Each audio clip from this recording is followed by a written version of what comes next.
Welcome to this journey of one of the most disturbing cases in recorded history of Milbrook, Vermont.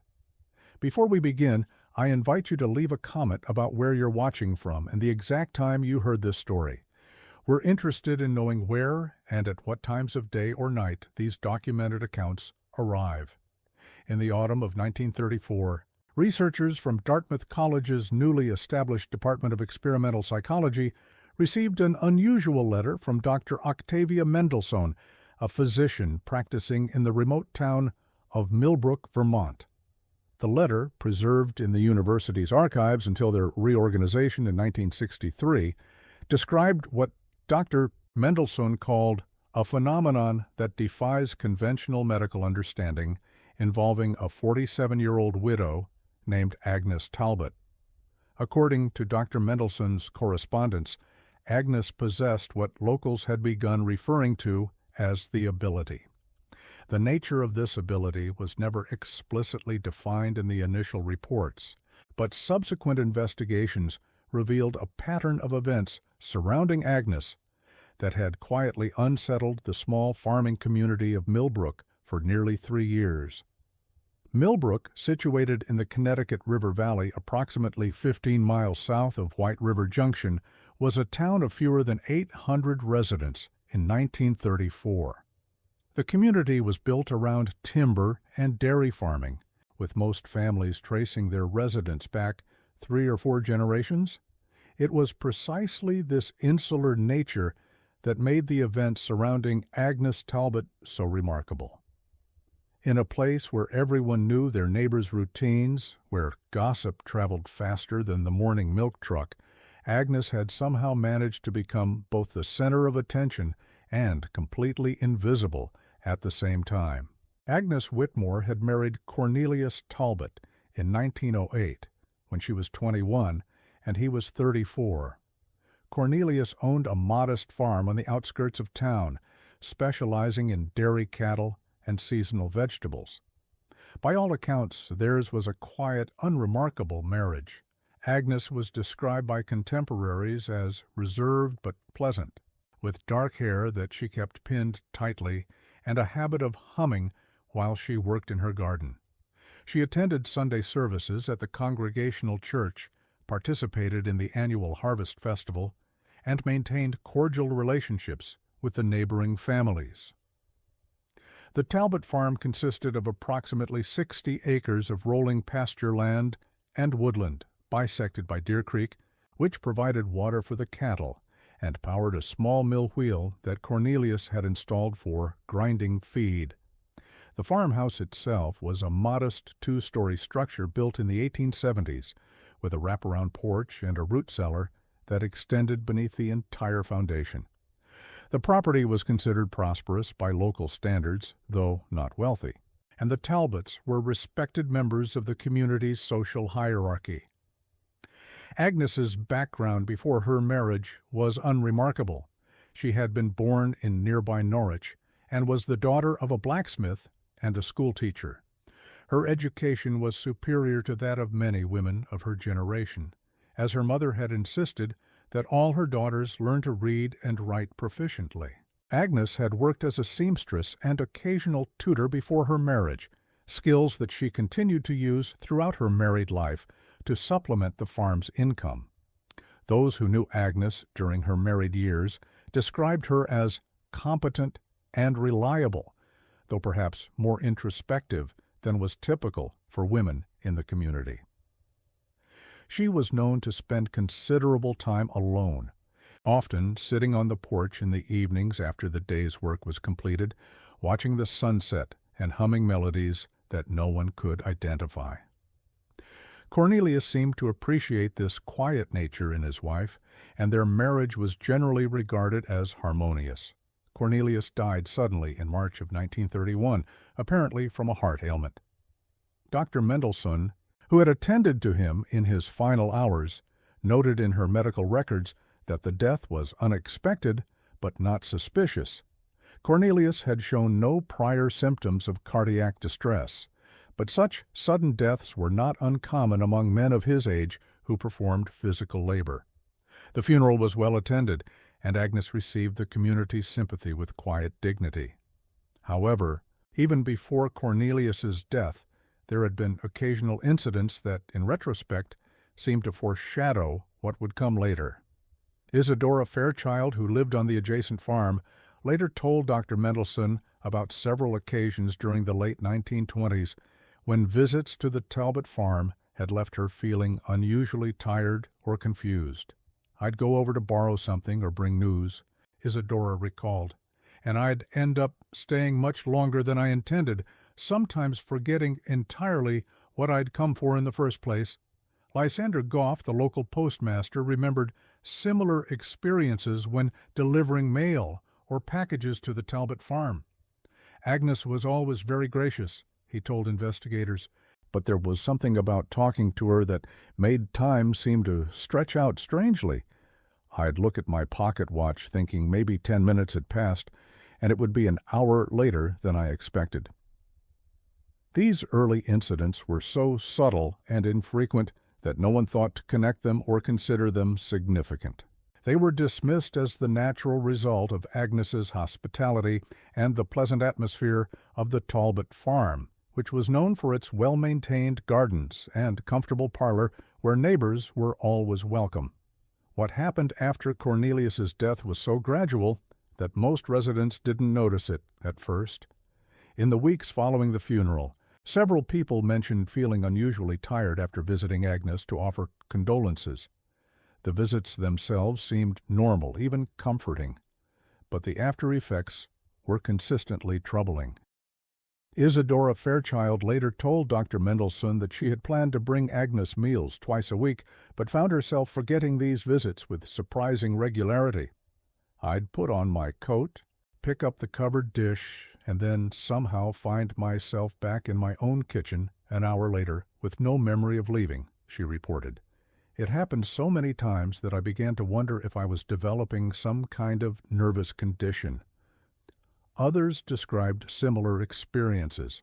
Lysander Goff mentioned delivering mail to Agnes and then walking away with the distinct feeling that their conversation had lasted much longer than it actually had, though he could never recall what they had discussed beyond the usual pleasantries.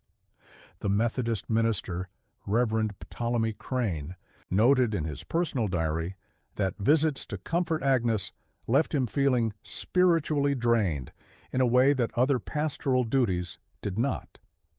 Reverend Crane's diary entries from this period, discovered in the church archives in 1958, provide particularly detailed documentation of the early stages of what would later be recognized as Agnes's influence. In an entry dated April 15, 1931, he wrote, "Visited Mrs. Talbot today to discuss arrangements for a memorial service for Cornelius.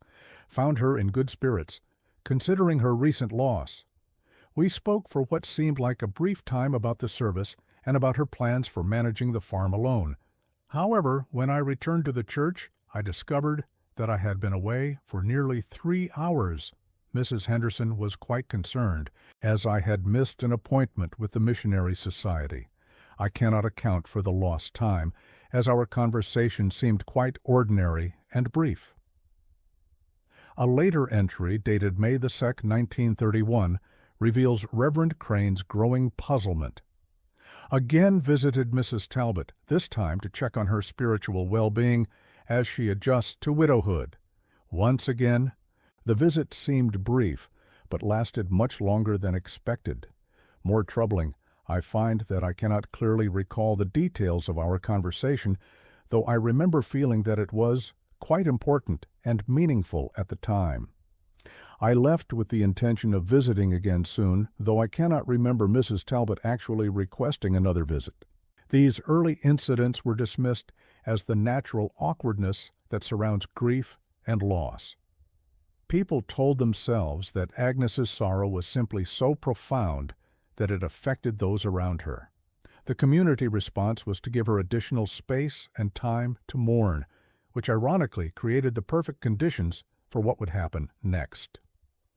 As spring turned to summer in 1931, the incidents began to increase in both frequency and intensity. Agnes, faced with the challenge of managing a farm alone, naturally relied more heavily on the assistance and advice of her neighbors. This increased contact provided more opportunities for the strange lapses in memory and time that people were beginning to associate with visits to her farm. Mendelssohn first became directly involved in November of 1931 when she was called to examine Ezra Whitcomb, a 62-year-old farmer who lived approximately a mile from Agnes. Ezra had apparently lost consciousness while walking past Agnes's property and was discovered several hours later by his son Hiram, who had gone searching when Ezra failed to return home for supper. When Ezra regained consciousness, he claimed to have no memory of the previous 6 hours.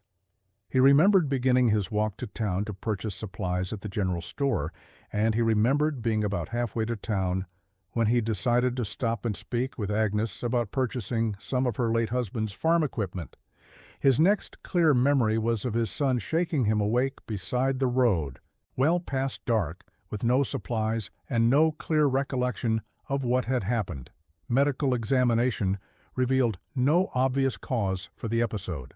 Ezra's vital signs were normal, his blood pressure was within expected ranges for his age, and he showed no signs of stroke or other neurological damage. However, Dr.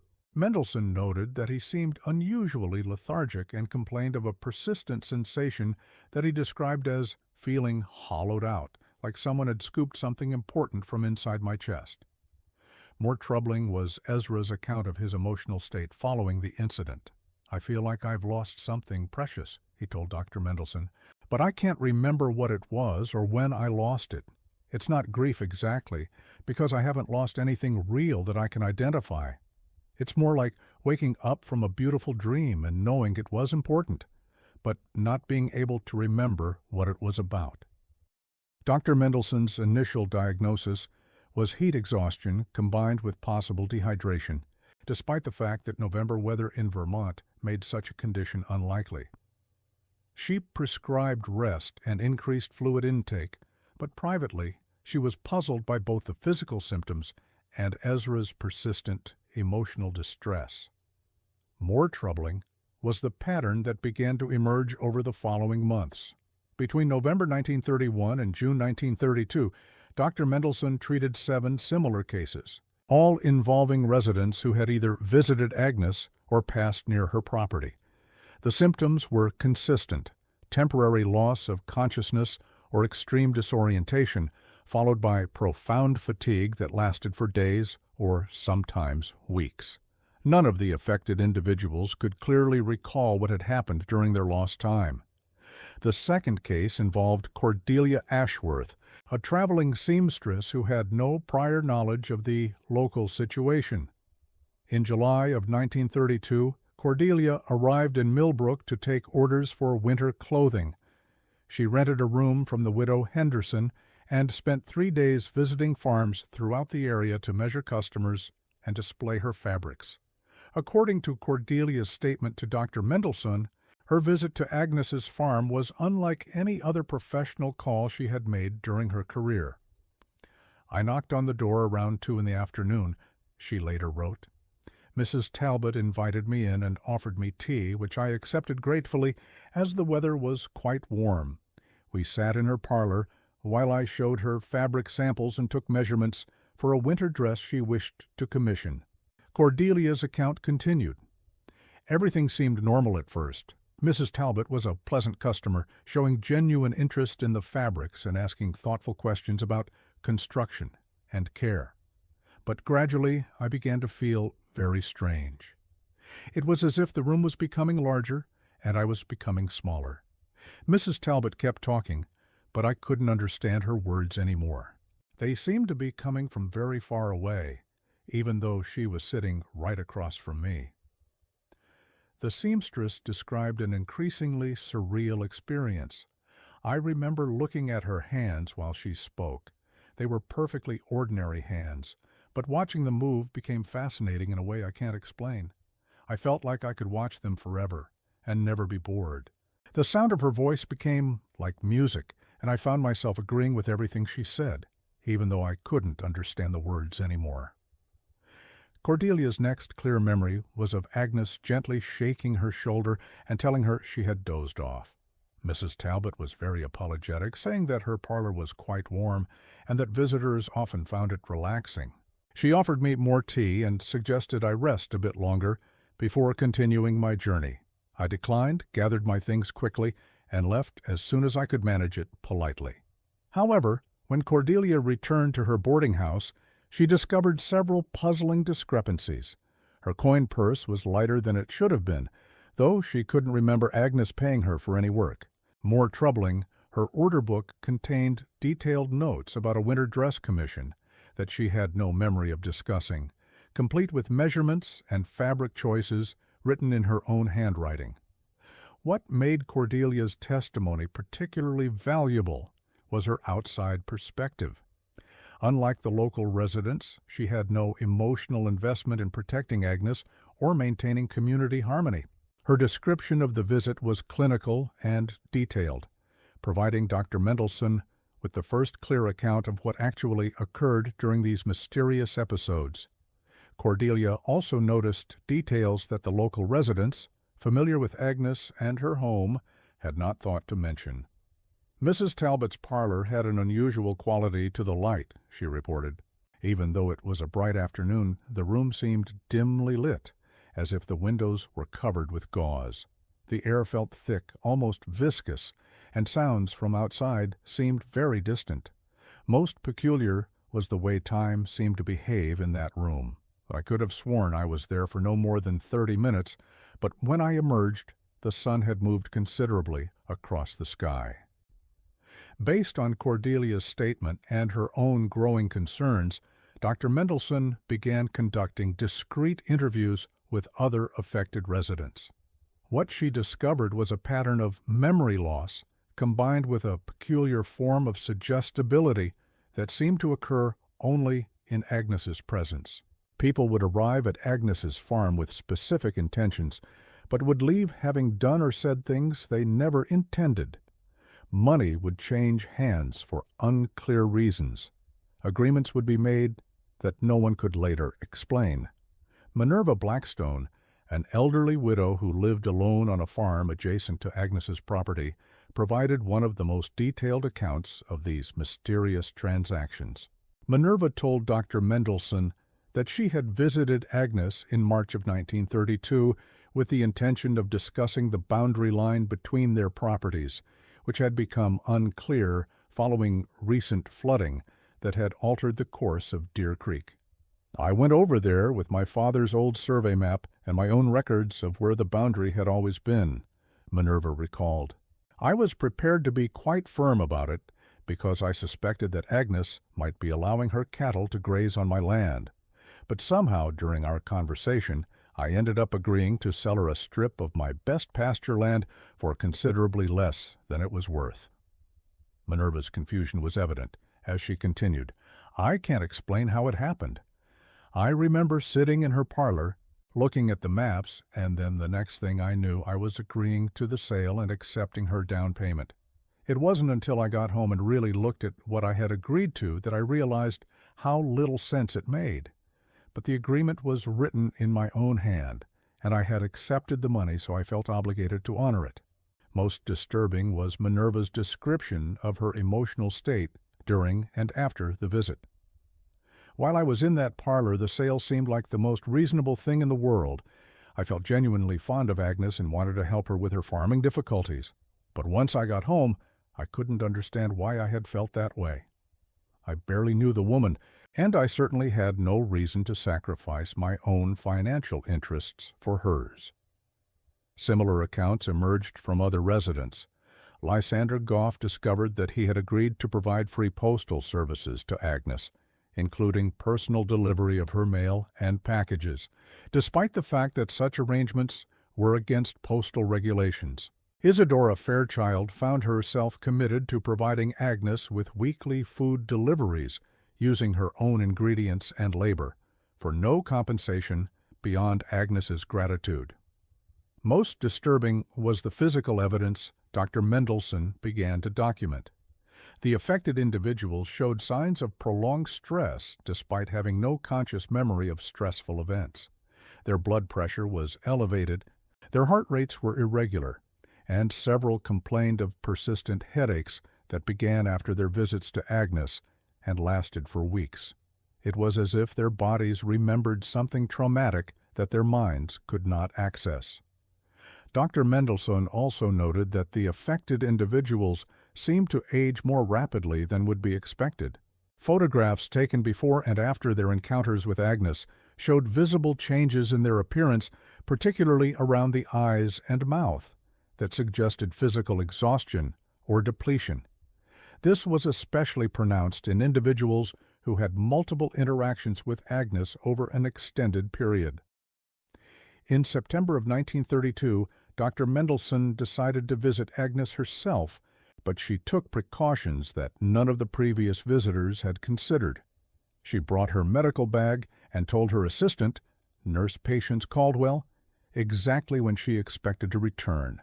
She also carried a small notebook and pencil, planning to take notes throughout the visit to maintain her focus and memory. Additionally, she arranged for Nurse Caldwell to come looking for her if she failed to return within 2 hours. Dr. Mendelsohn's own experience, documented in her private notes, was perhaps the most chilling account of all. "I arrived at approximately 3:15 in the afternoon," she wrote. "Mrs. Talbot greeted me warmly and invited me into her parlor. The room was quite ordinary, furnished with a settee, 2 chairs, and a small table set with tea service. Mrs. Talbot poured tea and began speaking about her health, which she said was generally good, despite the stress of widowhood. The doctor's notes become less coherent as they progress. Mrs. Talbot's voice has an unusual cadence, very rhythmic, almost like a lullaby. I find myself focusing on the rhythm rather than the words. Must concentrate on taking notes. She is asking about my medical training. I am answering, but my voice sounds far away to my own ears." The deterioration in Dr. Mendelsohn's handwriting became visible as the notes continued. "Something wrong with the light in this room. Seems to be dimming, even though sun still shining outside." Mrs. Talbot's face keeps shifting in and out of focus. Hands feel heavy, difficult to hold pencil, very tired suddenly. Mrs. Talbot suggesting I rest seems reasonable, just close eyes for a moment. The final legible entry reads, "Can't remember what we were discussing. Mrs. Talbot very kind. Feel very relaxed. Everything seems far away. Should leave soon, but don't want to. Very comfortable here." Dr. Mendelsohn returned to her office at 7:30 of that evening, more than 4 hours after her planned return time. Nurse Caldwell found her sitting in her office chair, staring at the wall with her medical bag still in her lap. When asked about her visit to Agnes, Dr. Mendelsohn initially claimed it had gone well and that Agnes was in good health. It wasn't until the following morning that she discovered her notebook and realized something unusual had occurred. More concerning was Dr. Mendelsohn's discovery that she had apparently written a prescription during her visit to Agnes, though she had no memory of doing so. The prescription, found in her prescription pad, was made out to Agnes Talbot for a large quantity of laudanum, far more than any legitimate medical condition would require. Dr. Mendelsohn had signed the prescription in her own handwriting, but she had absolutely no recollection of writing it.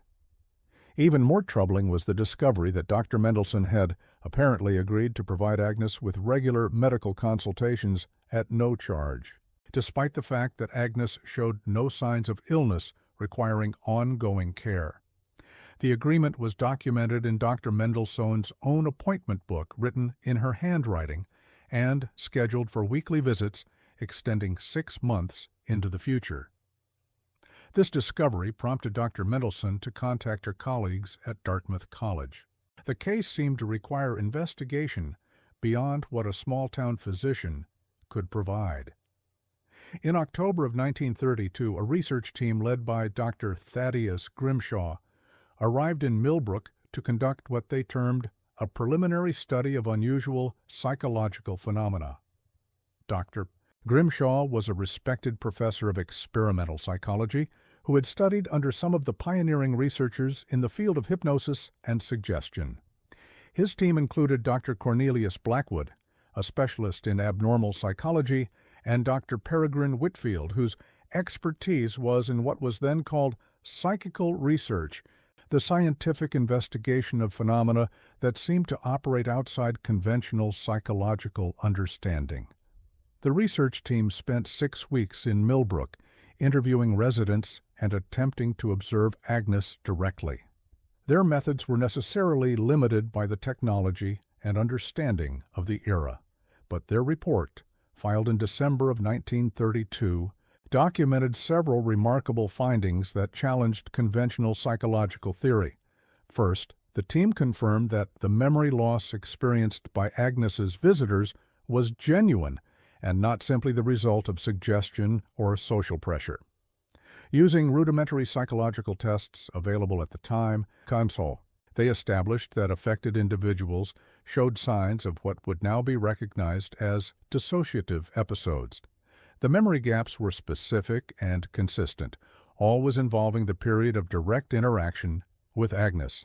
Second, they documented that these episodes occurred only in Agnes's presence and only in her home.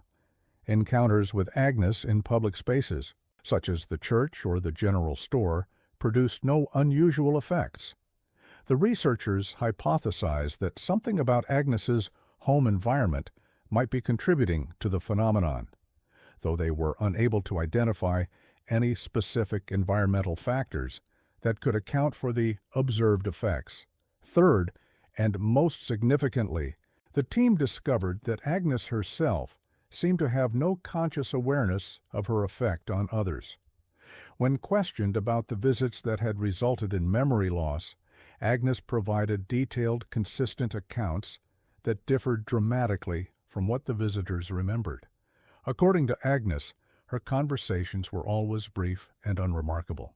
She claimed that visitors often seemed tired or distracted, leading her to suggest they rest before continuing their journey home. Dr. Grimshaw's team also noted physical changes in Agnes's home that could not be easily explained by conventional means. The parlor where she received visitors was consistently cooler than the rest of the house, despite having the same heating source. The difference was significant enough to be measured with thermometers, typically ranging from 8 to 12 degrees Fahrenheit cooler than adjacent rooms. Photographic equipment malfunctioned repeatedly when used in that room, producing images that were either completely black or strangely overexposed, despite careful attention to lighting conditions and camera settings. The researchers brought multiple cameras and different types of photographic plates, but the results were consistently problematic when attempting to photograph Agnes in her parlor. Most puzzling was the discovery that clocks and watches stopped working properly in Agnes's presence. Timepieces that functioned normally throughout the rest of the house would consistently run slow when brought into the parlor during Agnes's visits with guests. The amount of time lost varied from visitor to visitor, but the effect was measurable and reproducible. Dr. Whitfield, the psychical researcher, conducted a series of experiments designed to test whether Agnes might possess what he termed unconscious psychical abilities. These experiments involved asking Agnes to attempt to influence simple mechanical devices through concentration, but the results were inconclusive. Agnes seemed genuinely puzzled by the requests and claimed to have no idea how to deliberately influence anything beyond normal physical interaction.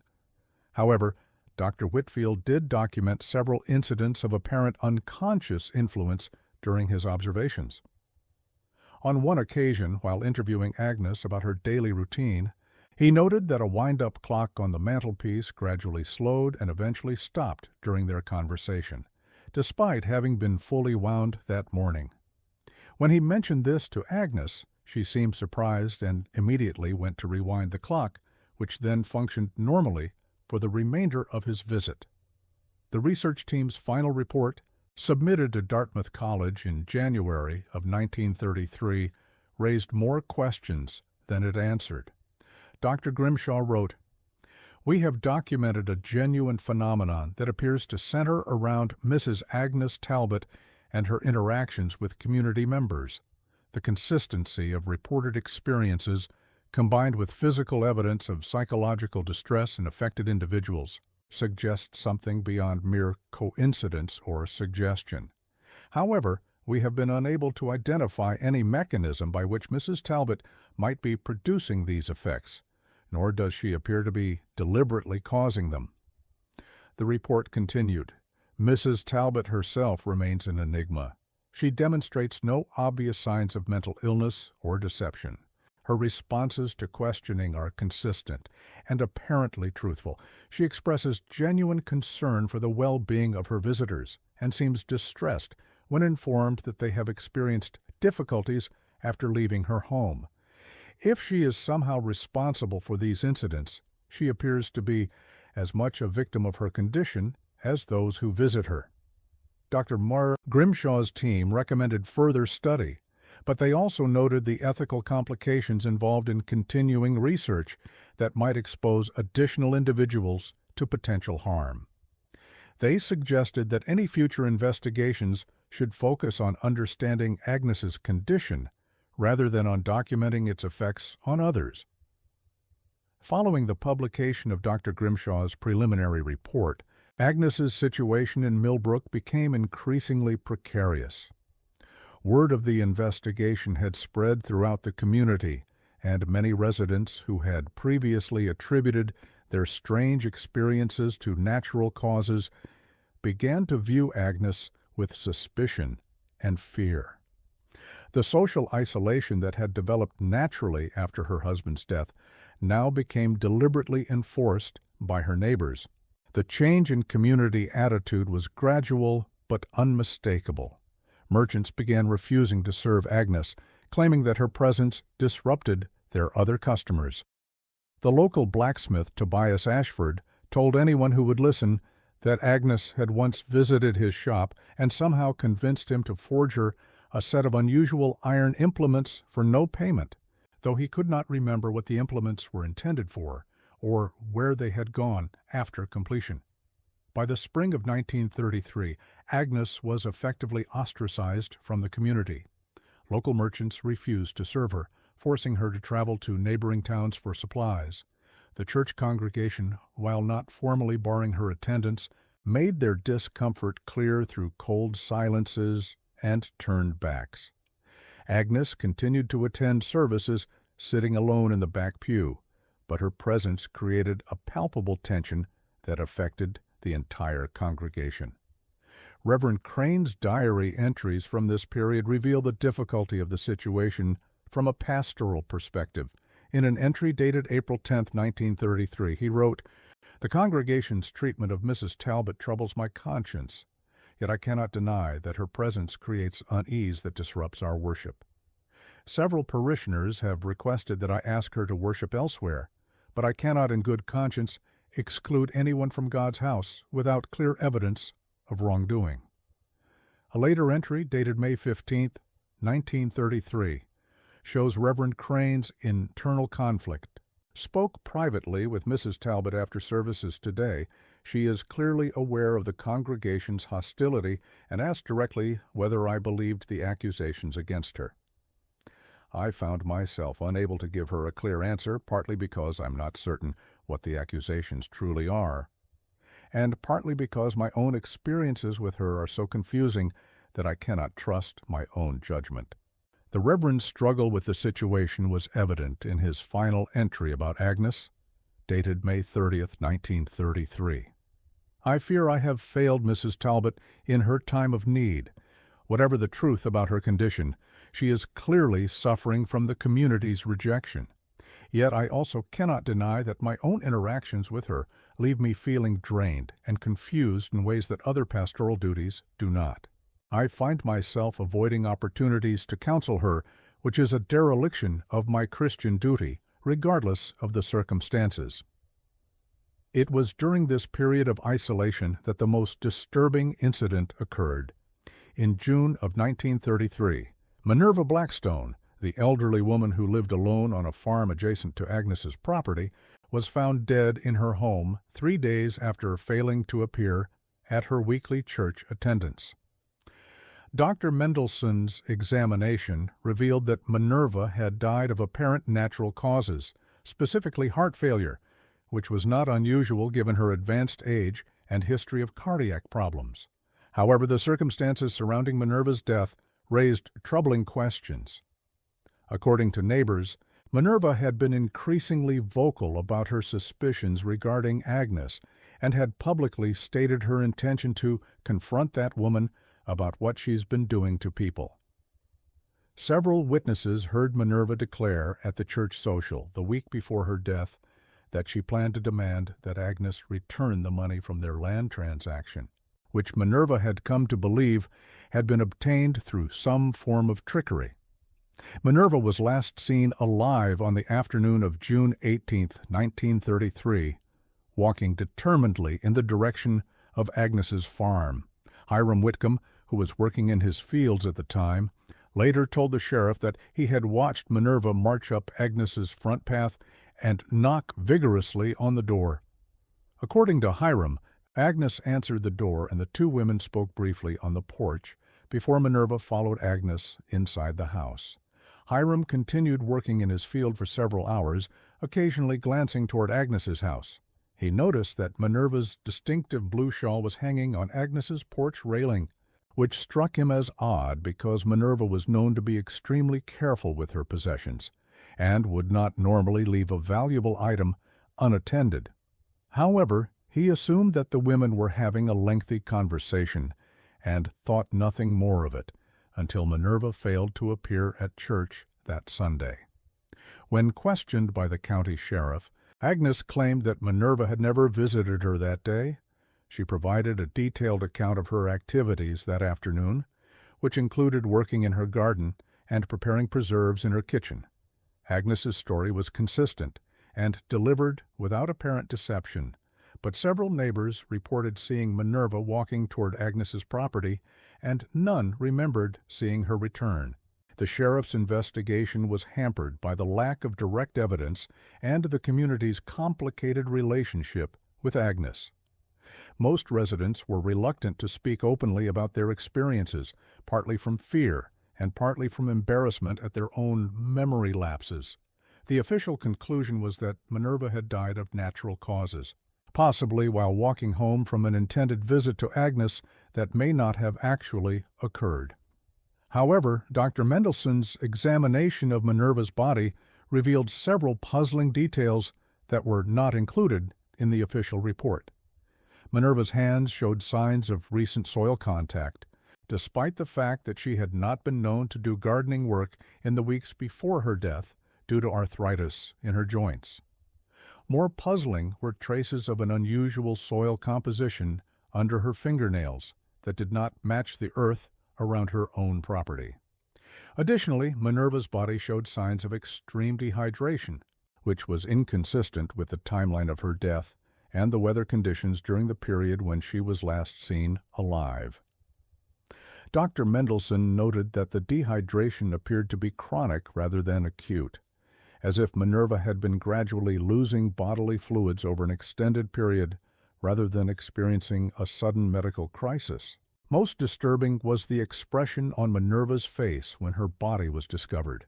Unlike most individuals who die of heart failure, Minerva's facial features were not relaxed, but appeared to be frozen in an expression of confusion and distress. Her eyes were wide open, and her mouth was slightly agape, as if she had died while trying to speak or call for help. The incident marked a turning point in the community's tolerance of Agnes's presence. A delegation of town leaders, including Mayor Jedediah Thornfield and Reverend Crane, visited Agnes in July of 1933 to suggest that she might be happier living elsewhere. The conversation was described as polite but firm, with the clear implication that her continued residence in Milbrook was unwelcome. Agnes's response, as recorded in a letter she sent to Dr. Mendelssohn shortly afterward, revealed the depth of her confusion and distress. I do not understand what I have done to earn such treatment. I have always tried to be a good neighbor and a faithful member of this community. If my presence causes distress, I am willing to leave, but I wish someone could explain to me what I have done wrong." The letter continued, "Dr. Mendelsohn, you have been kind to me during this difficult time, and I hope you will believe me when I say that I am as puzzled by these accusations as anyone. I remember every conversation, every visit, every interaction I have had since Cornelius died, and I cannot identify a single instance where I deliberately caused harm to anyone." Agnes's bewilderment was evident throughout the letter. "If I possess some ability or condition that affects others, it is unknown to me. I wake each morning feeling perfectly ordinary. I go about my daily tasks as I always have. I speak to visitors as I would speak to anyone. If something strange happens during these interactions, I am not aware of it." Agnes concluded her letter with a request that would prove significant to later investigations.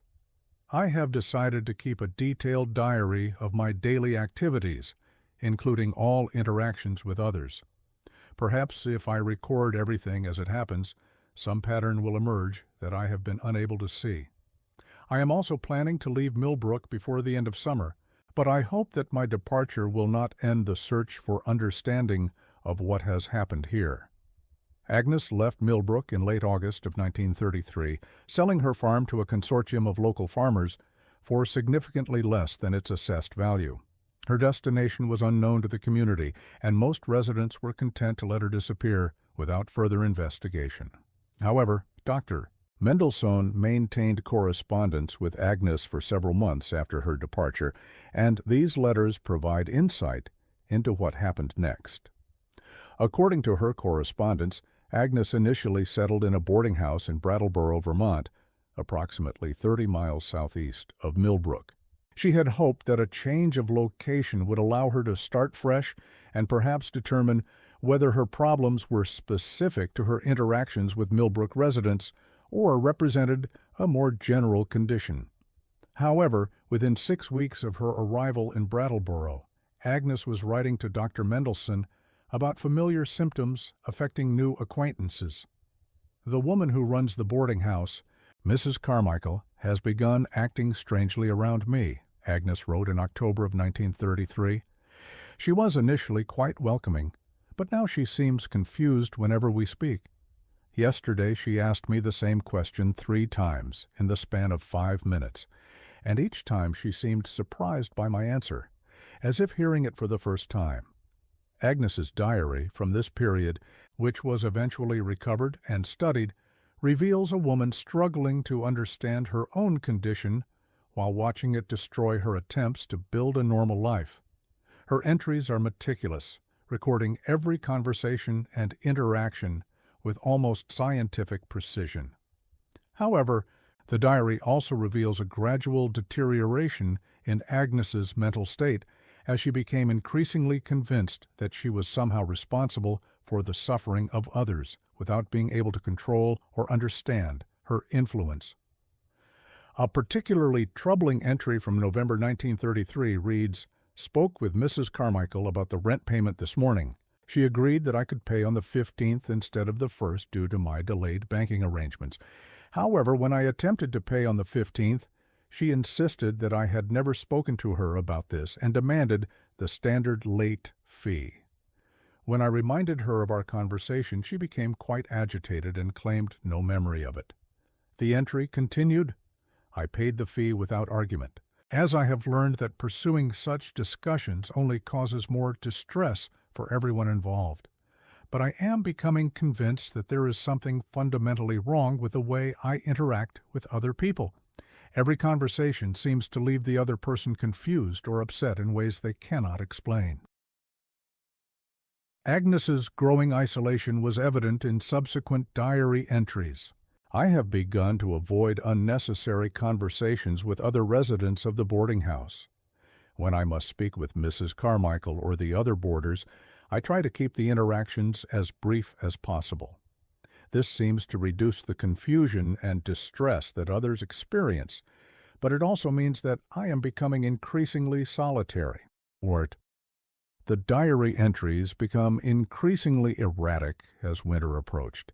Agnes began to notice that she was having difficulty maintaining consistent relationships with anyone. Shopkeepers who were initially friendly became wary after a few interactions. Fellow boarders started avoiding her in the common areas. Even chance encounters on the street seemed to leave people confused and uncomfortable. By December 1933, Agnes's diary reveals that she was experiencing what could only be described as a complete breakdown of her ability to function in normal society. I have concluded that there is something fundamentally wrong with me that makes normal human interaction impossible, she wrote. I cannot identify what it is or how it works, but the evidence is overwhelming that my presence has a disturbing effect on others. In December of 1933, Agnes made a decision that would prove fateful. Unable to understand or control her condition, she decided to seek help from Dr. Nathaniel Morse, a physician in Brattleboro who had a reputation for treating unusual nervous disorders. Dr. Morse had studied in Vienna and was familiar with the emerging theories about unconscious psychological processes that were beginning to challenge traditional medical understanding. Dr. Morse's case notes on Agnes, discovered in his estate papers in 1965, provide a clinical perspective on her condition that differs significantly from the accounts of community members in Milbrook. According to Dr. Morse, Agnes presented as an intelligent, articulate woman who was clearly distressed by her circumstances, but showed no obvious signs of mental illness or deception. Mrs. Talbot describes her condition with remarkable clarity and objectivity, Dr. Morse wrote in his initial assessment. She is not delusional about the effects she has on others, nor does she seem to derive any satisfaction from the distress she apparently causes. She appears to be genuinely seeking understanding and control over something that she experiences as happening to her rather than something she is doing deliberately. Dr. Morse's treatment approach was unconventional for the era. Rather than focusing on Agnes's psychological state, he began documenting the specific circumstances that seemed to trigger her effect on others. Through careful observation and experimentation, he identified several consistent patterns that had not been noted in previous investigations. First, Dr. Morse discovered that Agnes's influence was strongest when she was in physical distress or emotional turmoil, though this distress was often so subtle that Agnes herself was not consciously aware of it. Second, the effect seemed to require direct eye contact combined with sustained conversation. Brief, casual interactions produced little or no impact on others. Third, and most significantly, Dr. Morse found that Agnes's influence could be deliberately controlled, but only if she was made consciously aware of what was happening. This discovery came during a session in February of 1934, when Dr. Morse asked Agnes to deliberately try to influence his mental state while he observed and recorded his own responses. According to his notes, Agnes initially claimed that she had no idea how to do such a thing. However, when Dr. Morse suggested that she simply speak to him as she would normally speak to any visitor, the effects began almost immediately. Mrs. Talbot began describing her daily routine, Dr. Morse wrote. Her voice took on the rhythmic quality that others have described, though she seems unaware of this change. I found my attention focusing intensely on her words, not for their content, but for their cadence. Within minutes, I was experiencing a profound sense of relaxation, combined with an unusual willingness to agree with whatever she suggested. The session continued. Most remarkably, Mrs. Talbot was able to guide my actions and responses through subtle verbal cues, even though she appeared to have no conscious awareness of what she was doing. When she mentioned that the room seemed quite warm, I immediately moved to open a window, even though I had not previously noticed any discomfort. When she suggested that I looked tired, I found myself agreeing and settling more deeply into my chair. Dr. Morse's experiments revealed that Agnes possessed what he termed an unconscious facility for psychological influence that operated below the threshold of her conscious awareness. In his theoretical framework, Agnes had somehow developed an ability to induce a hypnotic-like state in others through her speech patterns and mannerisms, but she had no conscious control over this ability and no awareness of when it was occurring. More concerning was Dr. Morse's discovery that Agnes's unconscious influence was not random or benign. Through careful analysis of multiple sessions, he determined that her psychological pressure on others served specific unconscious purposes related to her own emotional needs. When Agnes was feeling isolated, her influence seemed designed to create artificial intimacy and compliance.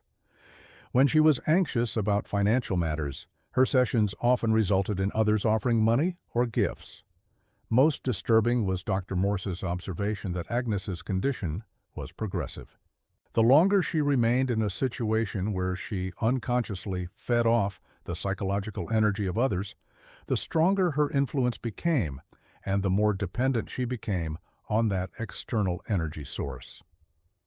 Dr. Morse theorized that Agnes's condition might have begun as a natural psychological defense mechanism following her husband's death, but had evolved into something that could no longer be classified as purely psychological. Dr. Morse's treatment notes from the spring of 1934 document a complex process of helping Agnes develop conscious awareness of her ability. This involved teaching her to recognize the physical and emotional triggers that activated her influence, as well as the subtle changes in her voice and manner that accompanied the effect. Mrs. Talbot is making remarkable progress in developing conscious control over her ability. Dr. Morse wrote in April of 1934, she can now recognize when the influence is beginning to manifest and can choose whether to continue or suppress it. However, this consciousness comes with a heavy psychological price.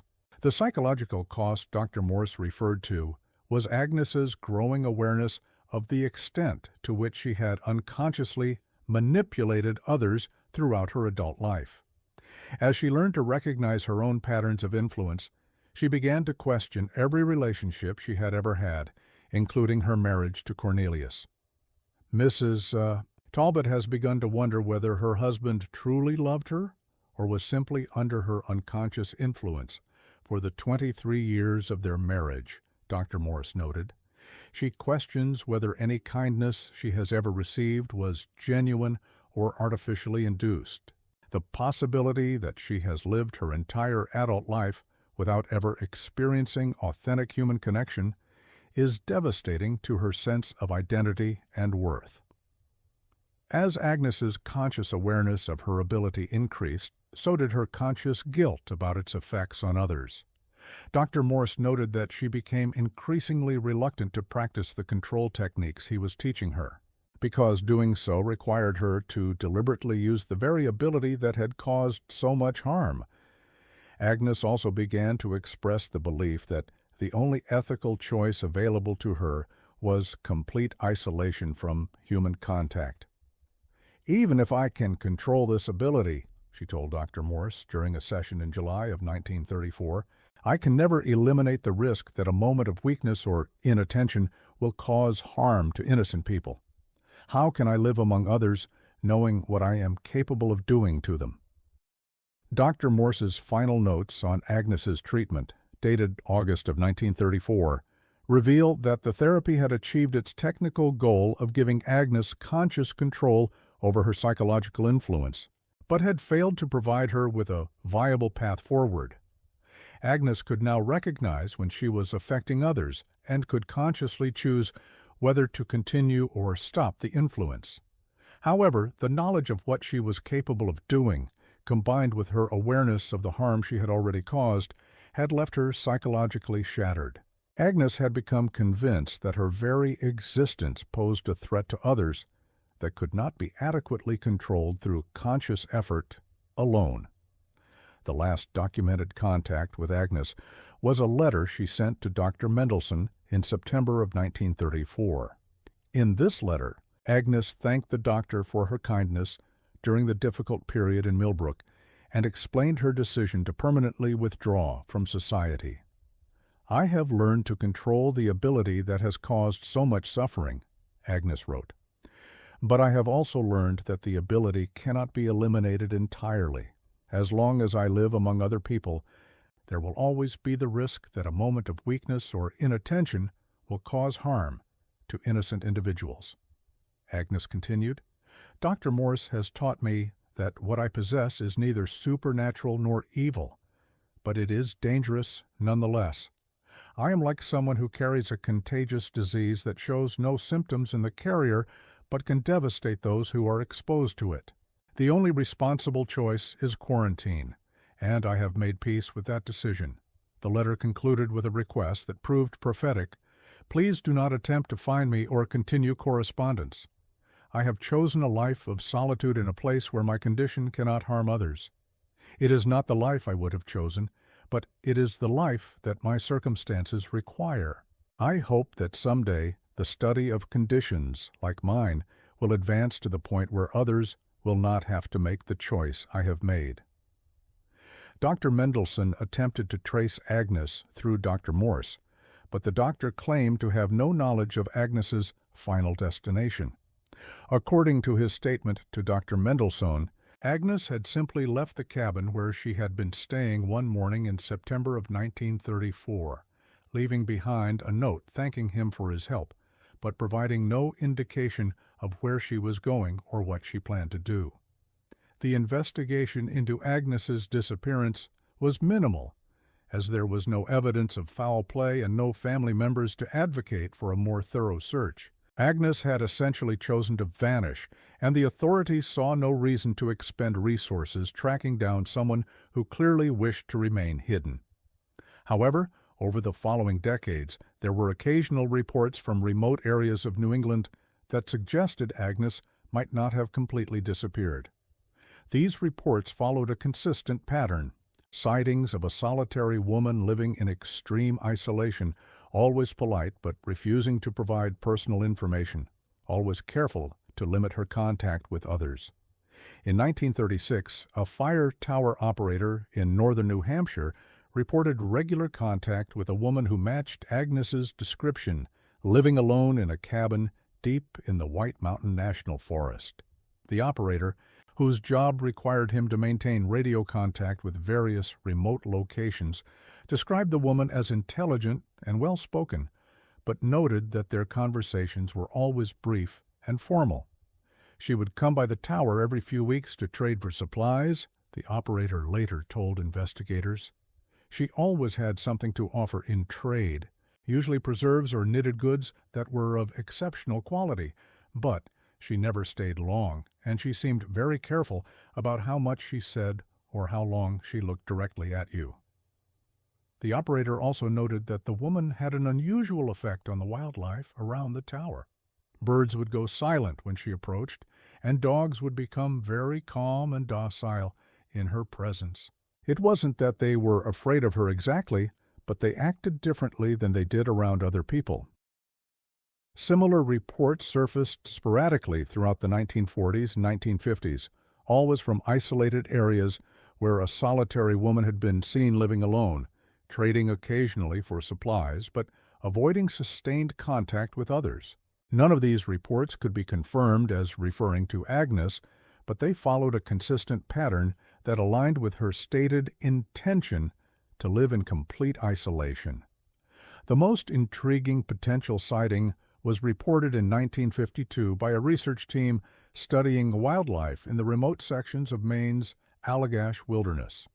The team's leader, Dr. Ichabod Pemberton, described an encounter with a woman living in an extremely isolated cabin who had an unusual effect on his research assistants.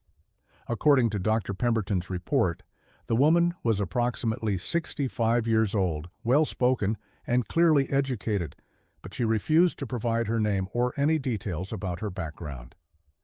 The woman invited us to rest at her cabin. As we had been traveling for many hours, Dr. Pemberton wrote. She was an excellent hostess, providing food and hot coffee while we discussed our research. However, Dr. Pemberton noted that the encounter had an unusual quality. My two research assistants became increasingly disoriented during our visit. They seemed to lose track of time and became unusually agreeable to suggestions the woman made about their rest schedule and travel plans. When we finally left her cabin, both assistants were confused about how long we had stayed and what we had discussed. Dr. Pemberton's account continued. Most peculiar was my own reaction to the woman. Despite her hospitality, I felt an overwhelming urge to leave her presence as quickly as possible. It was not fear exactly, but rather an instinctive recognition that prolonged contact with her would not be advisable. I have worked with isolated individuals throughout my career, and I have never experienced such a strong intuitive warning about someone who appeared completely harmless. When Dr. Pemberton attempted to return to the same location the following year, he found the cabin abandoned and partially dismantled, as if its occupant had deliberately removed any trace of her presence. Local logging crews reported no knowledge of anyone living in that area, and subsequent searches found no evidence that the cabin had ever existed. The final documented reference to Agnes appears in the personal correspondence of Dr. Morse, who died suddenly of a heart attack in 1958 while working in his office. Among his papers, investigators found an unsent letter dated just 3 days before his death, addressed simply to Agnes, wherever you are. Bacho. In this letter, Dr. D. Morse expressed regret about his treatment approach and his belief that he had failed to find a solution that would have allowed Agnes to live a normal life. I have spent 24 years thinking about our work together, he wrote, and I have come to believe that I approached your condition with the wrong assumptions. I treated your ability as a problem to be controlled rather than as a fundamental aspect of who you are. Dr. Morse continued, perhaps if I had focused on helping you find ethical ways to use your gift rather than suppressing it, you might have found a place in the world rather than feeling forced to leave it. Recent advances in psychology suggest that abilities like yours may be more common than we once believed, and that the key to managing them lies not in isolation, but in understanding and integration. The letter concluded, if you ever receive this letter, please know that I believe you made a noble choice based on the knowledge we had at the time. But I also hope you know that choosing isolation was not the only option available to you, and that it may not need to be a permanent choice. The world has changed since 1934, and our understanding of the human mind continues to evolve. The letter was never sent, and there is no evidence that Agnes ever learned of Dr. Morse's changed perspective on her condition. However, the letter raises questions about whether Agnes's choice of permanent isolation was truly necessary, or whether it represented a tragic overreaction to a condition that might have been managed differently. In 1963, the files related to Agnes's case were transferred to the archives of Dartmouth College as part of a broader reorganization of historical documents. The transfer occurred during a period of administrative transition, and somehow the Agnes Talbot files were misfiled and subsequently lost during a renovation project in 1967. For nearly 2 decades, the documentation of Agnes's case was thought to be permanently lost, existing only in scattered references in other documents and in the memories of researchers who had studied the case. The loss was particularly unfortunate because Agnes's case represented one of the most thoroughly documented instances of what researchers were beginning to recognize as a distinct category of psychological phenomena. The files were rediscovered in 1985 in a box of documents that had been stored incorrectly during the 1967 renovation. By that time, all the principal investigators had died, and most of the Milbrook residents who had known Agnes were also deceased. The case had become a historical curiosity rather than an active area of research.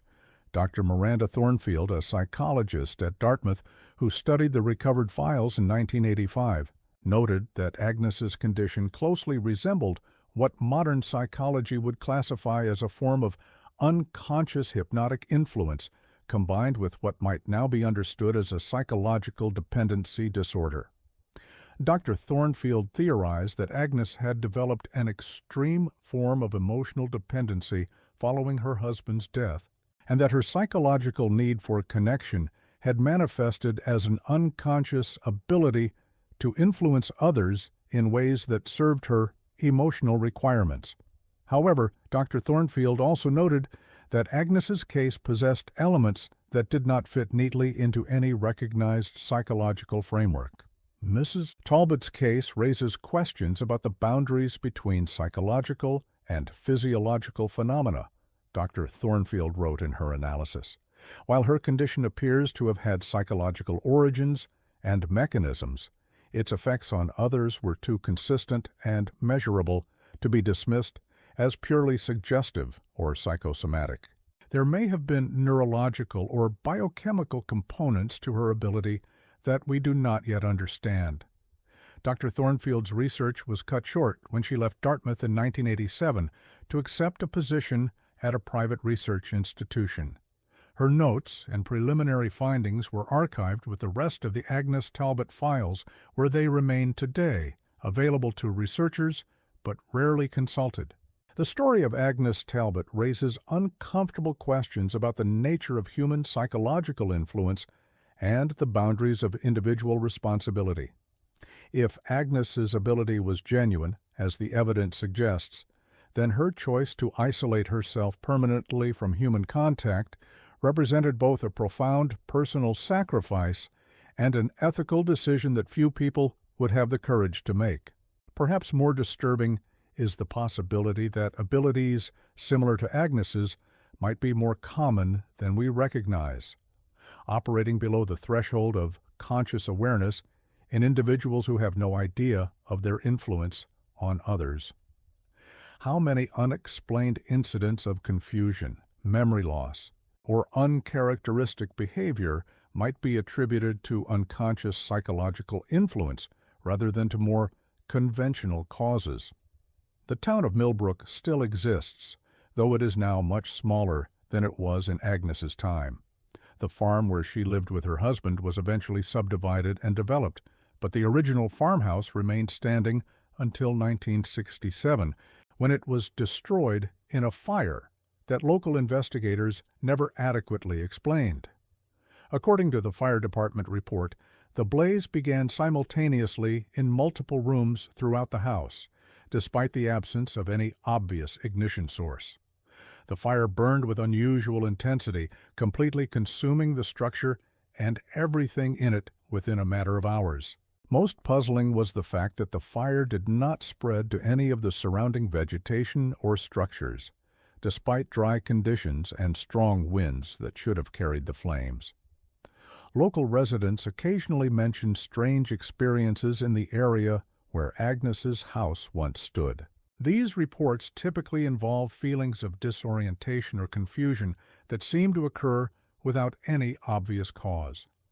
Visitors to the area sometimes report losing track of time or finding themselves in a different location than they intended to visit.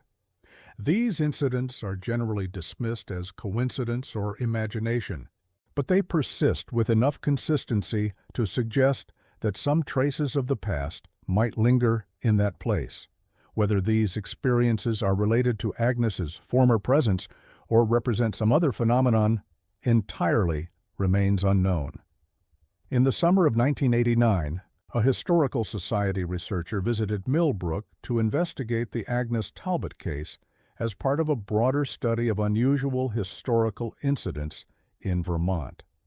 The researcher, identified in documents only as J. Blackwood, reported experiencing several episodes of memory loss and disorientation during a 3-day stay in the town.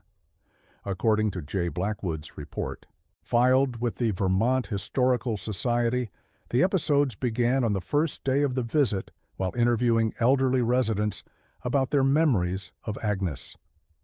I would begin conversations with specific questions about Mrs. Talbot, the researcher wrote, but would find myself discussing entirely different topics within minutes. When I attempted to steer the conversation back to Mrs. Talbot, the interview subjects would claim we had never been discussing her at all. J. Blackwood's most disturbing experience occurred on the final day of the visit, while examining the site where Agnes's farmhouse had once stood. I arrived at the location around noon with the intention of taking photographs and measurements, the researcher reported. My next clear memory is of walking back to my car in the early evening with no recollection of the intervening hours. Upon returning home, J. Blackwood discovered that the research notes were incomplete and contained information that could not be verified through other sources. Most puzzling was a photograph found among the researcher's materials, apparently taken inside what appeared to be an old cabin in a forest setting. The photograph showed a table set for tea with 2 cups and a plate of what looked like homemade biscuits. J. Blackwood had no memory of visiting such a location, and subsequent attempts to identify the cabin or find the location where the photograph was taken were unsuccessful. The photograph remains in the files of the Vermont Historical Society, labeled simply Unknown Location, Possible Agnes Talbot Connection. It serves as a reminder that some mysteries resist easy resolution, and that the line between documented history and unexplained phenomena is often thinner than we might prefer to believe. Agnes Talbot's story is ultimately the story of a woman who discovered that she possessed an ability she never asked for, could not fully understand, and felt she could not safely use. Her decision to abandon the possibility of human connection in order to protect others from her influence represents one of the most profound ethical choices in recorded psychological history. Whether Agnes survived her self-imposed exile remains unknown. If she lived a normal lifespan, she would have died sometime in the late 1970s or early 1980s, alone in whatever remote location she had chosen for her final years. The possibility that someone might choose such a life and sustain it for decades challenges our assumptions about human nature and the limits of personal sacrifice. But perhaps the most unsettling aspect of Agnes's story is not what it tells us about one unusual woman, but what it suggests about the hidden dimensions of ordinary human interaction. If Agnes's ability was real, and if it operated below the threshold of conscious awareness for most of her life, how many of our own interactions might be influenced by psychological forces we do not recognize or understand? The dark ability of Agnes Talbot that science could not explain may have been unique to her, or it may have been an extreme manifestation of capacities that exist in all of us, waiting for the right circumstances to emerge. In either case, her story serves as a reminder that the human mind harbors depths that we have barely begun to explore, and that some of those depths might be better left undisturbed. In the end, Agnes Talbot chose isolation not out of misanthropy or fear, but out of love for her fellow human beings and a recognition that her very presence posed a danger she could not fully control. Her sacrifice represents both a personal tragedy and a moral victory, demonstrating that even the most unusual and frightening human conditions can be met with dignity, responsibility, and compassion. The dark ability that Agnes carried with her into the wilderness may have died with her, or it may continue to manifest in other individuals who have not yet recognized what they possess. Either way, her story stands as a testament to the complexity of human consciousness and the price some people pay for gifts they never wanted and never fully understood.